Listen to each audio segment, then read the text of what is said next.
diperingati Hari Pahlawan.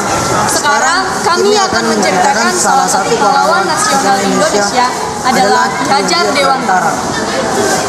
Ki Hajar Dewantara lahir di Yogyakarta 2 Mei 1889 dengan nama R.M. Soehardi Soejarningrat. Ki Hajar Dewantara merupakan cucu dari Sri Paku Alang III dan ayahnya bernama Ki.P.H. Soejarningrat. Sebagai bangsawan Jawa, Soehardi Soejarningrat mengenyam pendidikan ELS, sekolah rendah untuk anak-anak Eropa. Kemudian ia mendapatkan kesempatan untuk masuk Stova atau yang sering disebut Sekolah Dokter Jawa. Namun karena kondisi kesehatannya tidak mengizinkan, membuat Soehardi Soejarningrat tidak tamat dari sekolah ini. Ki Hajar Dewantara bergulat di dunia itu. Tulisannya yang tajam dan patriotik membuatnya mampu membangkitkan semangat anti-kolonial bagi pembacanya. Ki Hajar Dewantara pernah mengkritik pemerintah kolonial Belanda melalui tulisannya yang berjudul Satu untuk Semua. Tetapi semua untuk satu juga, dan seandainya aku seorang Belanda.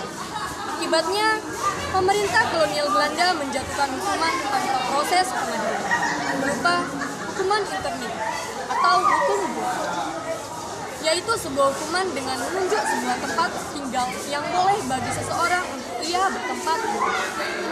Ki Hajar Dewantara akhirnya dihukum buang di Pulau Bangka. Setelah kembali dari pengungsian bersama dengan teman-temannya, Ki Hajar Dewantara mendirikan sebuah perguruan yang bercorak nasional Onderwijs Instituut Taman Siswa atau Perguruan Nasional Taman Siswa pada Juli 1922. Kesempatan bagi para pribumi kelas bawah untuk bisa memperoleh hak pendidikan seperti halnya para priyayi orang-orang. Perguruan Taman Siswa sangat mendekatkan pendidikan bahasa kebangsaan kepada peserta didik agar mereka mencintai tanah air dan berjuang untuk memperoleh kemerdekaan. Perjuangannya di bidang pendidikan dan politik inilah yang membuat Ki Hajar Dewantara bisa menjadi Menteri Pendidikan pertama di Indonesia dan juga dikenal dengan julukan Bapak Pendidikan Indonesia.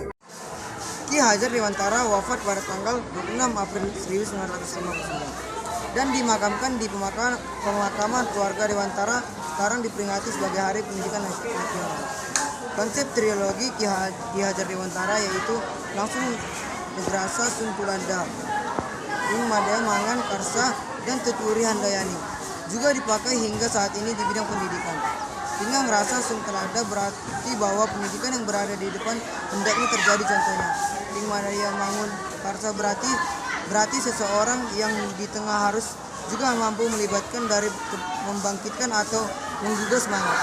Tuturi Handayani menjadi slogan Kementerian Pendidikan, berarti seorang harus memberikan dorongan moral dan semangat kerja dari belakang.